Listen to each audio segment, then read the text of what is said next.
নমস্কার বন্ধুরা, শুভ সন্ধ্যা। আমি সুধা, আপনারা দেখছেন সুধা রান্নাঘর। চলে আসলাম নতুন নতুন রেসিপি আপনাদের একগুচ্ছ উপহার দিতে। তো আজকে নিয়ে এসেছি নতুন একটি সুন্দর রেসিপি। এই গরমের মধ্যে আমরা লস্যি, দুধ জাতীয় জিনিসটা আমরা বেশি খাই। বাইরে গেলে লস্যি, শরবত, ডাব, তো এই সমস্ত খাই। তার সাথে ভাতের পাশে যদি দুপুরবেলায় এরকম একটু দই থাকে তো কেমন লাগে, তাই তো? আজকে পারফেক্ট একটা দইয়ের রেসিপি আমি আপনাদেরকে করে দেখাবো, কিভাবে পারফেক্ট দইটা তৈরি হবে সেই রকম। তো চলুন দইয়ের রেসিপি শুরু করছি। কেমন লাগে কমেন্টে জানাবেন। আমার চ্যানেলে যদি নতুন হয়ে থাকেন চ্যানেলগুলো সাবস্ক্রাইবার করবেন। যারা ইউটিউব থেকে দেখছেন চ্যানেলটি সাবস্ক্রাইবার করবেন। যারা ফেসবুক থেকে দেখছেন পেজটিকে ফলো করে পাশে থাকবেন। চলুন নতুন একটা ভিডিও উপহার দিতে চলেছি। পারফেক্ট একটা রেসিপি হচ্ছে, স্টেপ বাই স্টেপ দেখবেন, স্কিপ করবেন না, তাহলে কিন্তু ভুল হয়ে যাবে। আর দেখে এই গরমে বাড়িতে দই পেতে খেতে থাকুন। কিন্তু বাইরে দইয়ের প্রচণ্ড দাম, তার জন্য বলছি যে বাড়িতে তৈরি করে খান এরকমভাবে। ছিল এখানে আমি 1 কিলো দুধ নিয়েছি। 1 কিলো দুধটা কিন্তু আমি ভালো করে ফুটিয়ে এটা কিন্তু অনেকটা কমিয়ে নিতে হবে, না হলে হবে না। এটা কমাতে হবে কিন্তু অনেকটা। দুধটা ফুটে গেছে আমার, দেখতে পাচ্ছ। এই দুধ আমার অনেক ফুটিয়ে নিতে হবে।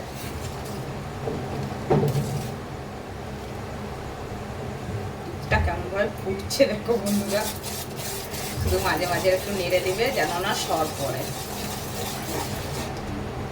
মোটামুটি নাড়তে হবে একটু বেশি, মাঝে মাঝে না বেশি, একটু এরকম নাড়তে হবে যাতে না সরটা পড়ে।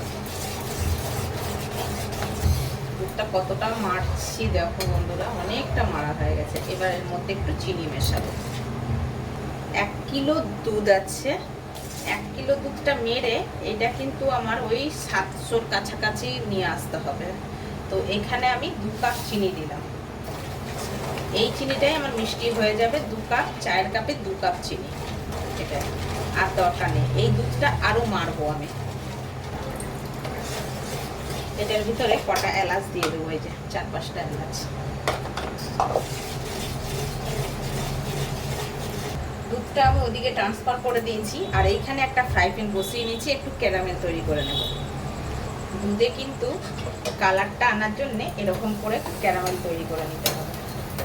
আর ওই যে এদিকে দুধ ফুটাতে বসিয়ে দিয়েছি আমি।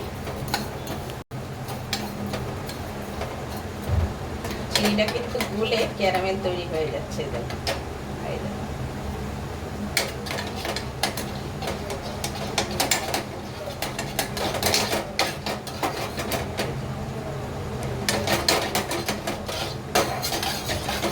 হয়ে গেছে। এবার আমি এই দুধের মধ্যে দিয়ে দেবো।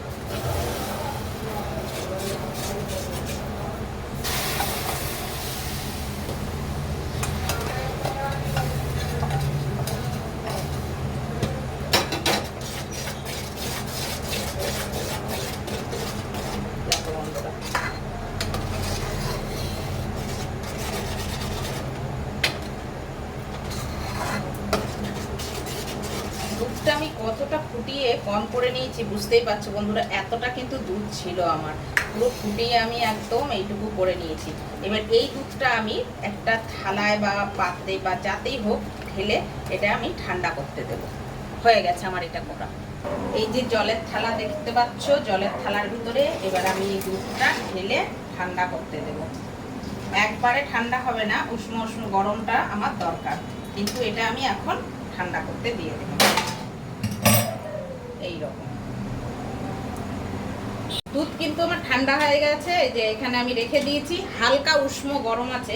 এবার আমি এটার মধ্যে টক দই নেব, যেটা আমার দরকার দুধ করার পরে। এখানে 250 টক দই আছে।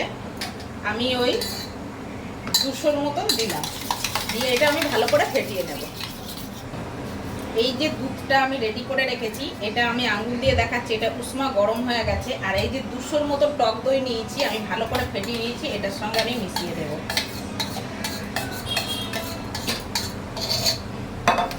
এটা ভালো করে এরকম করে মিশিয়ে দিতে হবে। দুধটা ভালো করে আমার দই দিয়ে গুলানো হয়ে গেছে। এবার আমি এটা ঢাকা দিয়ে রেখে দেব। দই পাতার জন্য এরকম 2টো খুঁড়ি আমি নিয়ে নিয়েছি। এই খুঁড়ির ভিতরে ভালো করে কিন্তু দই মাখিয়ে নিতে হবে এরকম ভাবে। আর খুঁড়িগুলো কিন্তু ধোয়া যাবে না, একদম ধোবেন না খুঁড়ি, শুধু হচ্ছে খুঁড়িতে কিন্তু ওই কাপড় দিয়ে ভালো করে মুছে নিতে হবে এরকম ভাবে।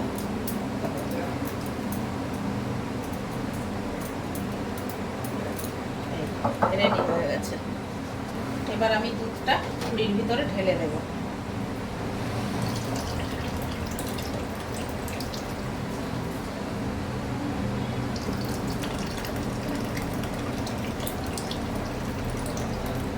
দোকান থেকে আনা খুঁড়ি তো, কুমোর, আমাদের এখানে কুমোর টুমোর নেই, কিন্তু দোকান থেকে আনা তো একটু কমিয়ে দিতে হবে।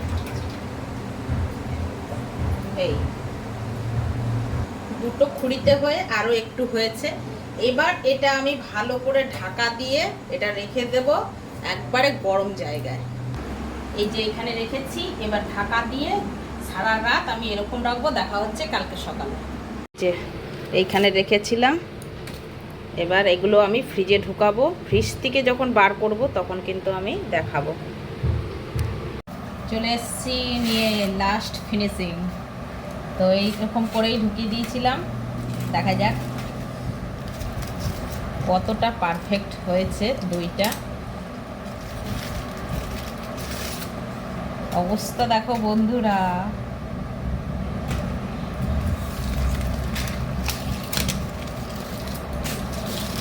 এই দেখো একবারে দোকানের মতন। এবার দেখবো এইটা, এই দেখো তিনটা দই কত সুন্দর হয়েছে। এবার একটু কেটে তুলি, এই দেখো কেটে তুলছি।